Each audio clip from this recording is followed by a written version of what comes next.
This video is sponsored by Skillshare. Hey Josh, where are we at with the next video? All done actually. We just need to come up with a good title and then we should be... A catchy title. Say no more. What's the video about? Quick and easy terrain painting for beginners. Okay.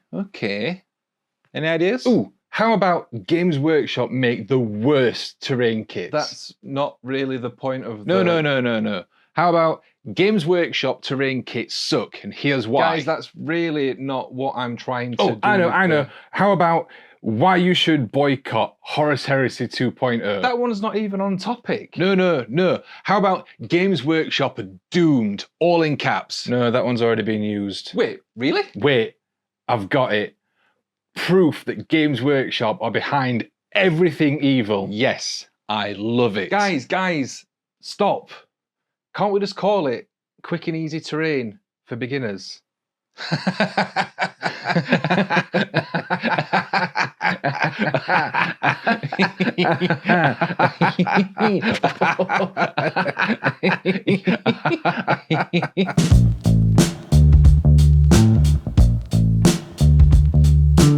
Hi guys, it's Josh at the Pickle Jar, and today we're going to be looking at some old Warhammer 40k terrain that's seen better days and needs a little bit of TLC. Now, ever since I started playing Warhammer 40k, back when we were playing on my friend's kitchen table, we used to use tins of soup and cereal boxes and books and DVD cases as terrain.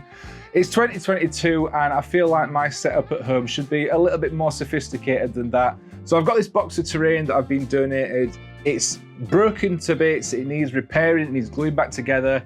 Get that done nice and quickly first. Once that's done, I'm going to show you how to paint stuff up, how to get it done nice and quickly so it all looks fantastic for your table, so you don't have to keep using tins of beans like it's 1997. So first off the bat, we're going to get this repaired. Now, repairing is a fairly simple thing to do. You find the pieces that go together and glue them together. Now, because this is plastic, you might think that I would use plastic cement.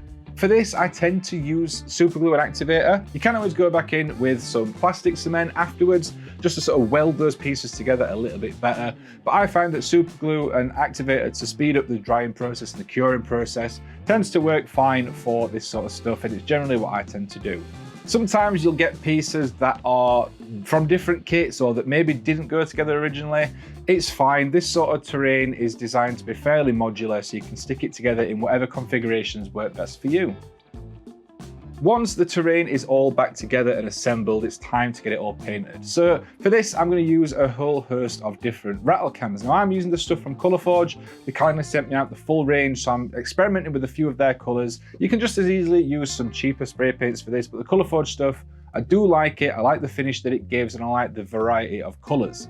So first off, we're going to prime everything in black just to give it a nice base coat.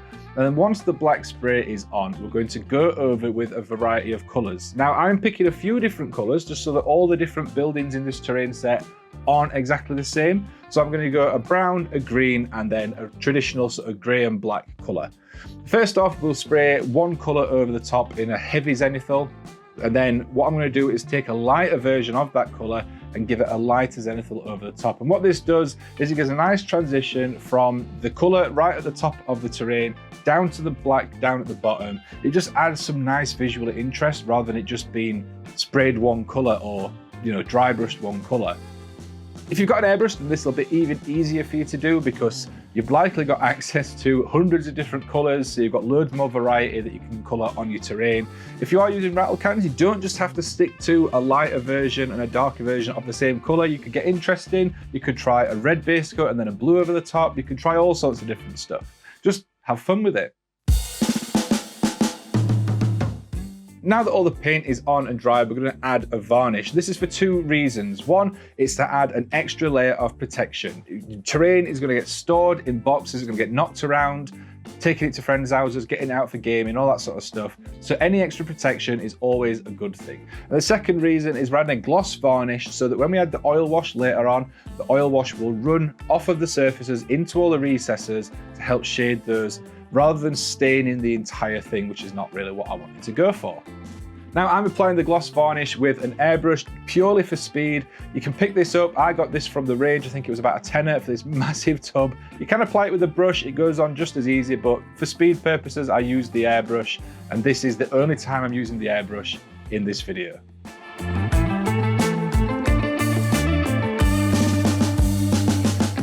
While we're waiting for the gloss varnish to dry, let me tell you about this week's sponsor, which is Skillshare. Skillshare is an online learning platform which is absolutely full of courses, regardless of what it is that you're wanting to learn and improve on. There is guaranteed to be a course for you. I've been using Skillshare for a few months now to learn some new editing techniques and to try out some new painting techniques, which I'm hopefully going to be showing you in an upcoming video.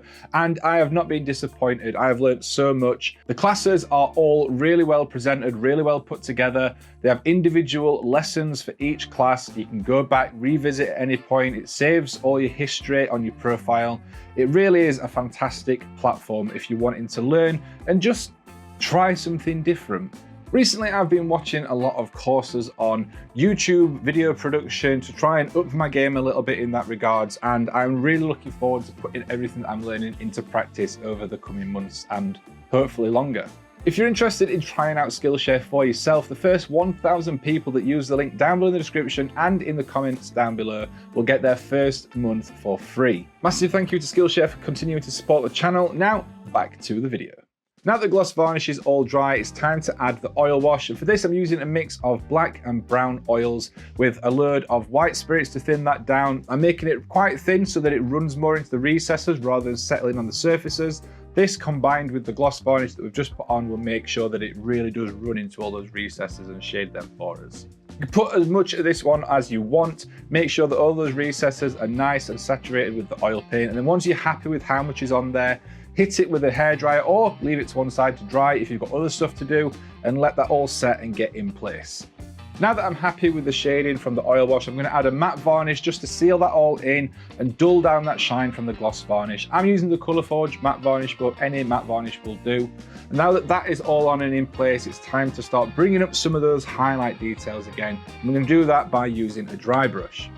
Now, even though we've sprayed the terrain all different colours, what we want to do is now start tying them all together so that they all belong together on the same table. And to do this, we're going to use the same colour to dry brush. I'm using this, which is a concrete colour. It's sort of like a grey, browny colour from the Archive X range. Fantastic for dry brushing on terrain. I'm using this, just dry brushing from top to bottom, almost in a zenithal, picking out the edges, top edges on things. And because we're using this same colour to dry brush over all the terrain, it's really going to tie them all together so that those different colours we've used as the base coats are like backdrops, and the highlight colour ties everything together. You want to start off slow with the dry brush, and you don't want to go too heavy too quick because it can spoil the work that you've done so far. So it's always best to go lighter rather than going too heavy too early on. With the highlighting and the dry brushing all done, it's time to add a few extra details, and for this I'm going to use some pigment powders. Pigment powders are a really cool way of adding in a different effect onto models and terrain, just to help add a little bit of extra something. Now I'm going to be using some browns and reds around the bottom of the terrain pieces just to simulate dust and dirt that's blown up against the buildings. I'm also using some green pigments as well around some of the drains and pipes and things like that to look a little bit like mold. This is a really easy technique, and once all that's on, you can give it another spray with matte varnish just to seal it all in place, or if you've got some pigment sealer, put that on. And once that's all done, your terrain is set and ready for the table. This entire table's worth of terrain took me about an hour to do from start to finish. And yeah, I could go into more detail, I could add metallics, and I could pick out various bits of detail in the models, but honestly, for tabletop standard, this stuff looks a hell of a lot better than baked bean tins and DVD cases, or even just unpainted terrain.